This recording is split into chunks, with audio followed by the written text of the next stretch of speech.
নিয়ন্ত্রণ হারিয়ে দুর্গাপুজোর মণ্ডপে ঢুকে গেল লরি। ঘটনার জেরেই চাঞ্চল্য ছড়িয়ে পড়ে গোটা এলাকায়।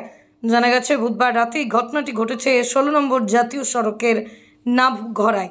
জানা গেছে 16 নম্বর জাতীয় সড়কের খড়গপুরগামী লেন ধরে যাওয়ার সময় হাওড়ার রানীহাটি নাভঘরার কাছেই নিয়ন্ত্রণ হারিয়ে ঢুকে যায় রাজার বাগান ক্লাবের দুর্গাপুজোর মণ্ডপে। ঘটনায় ক্ষতিগ্রস্ত হয় ওই পুজো মণ্ডপটি।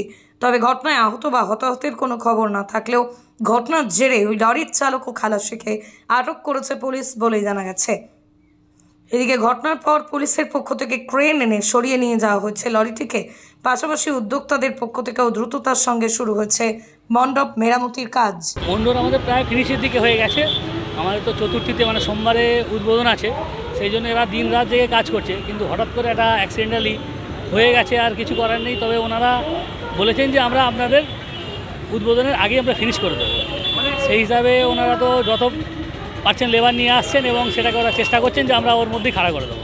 একটা 16 চাকা লরি ছিল স্টোনশিপের, সম্ভবত ড্রাইভারের মিস্টেক, উনি ঘুমিয়ে পড়েছিলেন বা কিছু একটা ব্যাপার হয়েছিলেন, যাতে উনি আর কন্ট্রোল না করতে পেরে এখানে ঢুকিয়ে দিয়েছেন।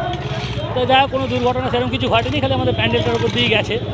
তা ওনারা বার করে নিয়েছেন, এবার ওনার সাথে কথাবার্তা চলছে যে দেখা যাক কী করা যায়। আমার নাম টিঙ্কু ধারা। নাগাদ একটি লরি এসে আমাদের মণ্ডপে ধাক্কা মারে। আমাদের মণ্ডপের ভেতরে তখন কাজ চলছে।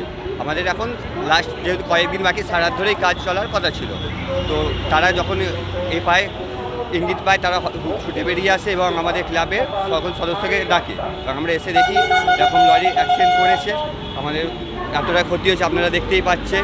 কাজ আমাদের 15ই আগস্ট থেকে খুঁটি পুজো হয়ে যায়, তারপর থেকে কাজ শুরু হয়ে যায় এবং এই পরিস্থিতি লাস্ট ফিনিশিংয়ে ছিল এবং এত ক্ষতি আমাদের হয়েছে। এখন আমরা কমিটিটা বসে আলোচনা, চালকদের পুলিশ ধরে নিয়ে গেছে। ওটা আমরা এখন বসে আলোচনা করব কি করা হবে, সেটা সম্পূর্ণ ক্লাবে একটা আলোচনা করার পরেই এর ডিসিশন হবে। এখন যেহেতু আমরা সারা রাত সব লরিটাই নিয়ে পড়েছিলাম ব্যস্ততার মধ্যে, আমার নাম গোপাল, কমিটির হিসাব পরীক্ষা।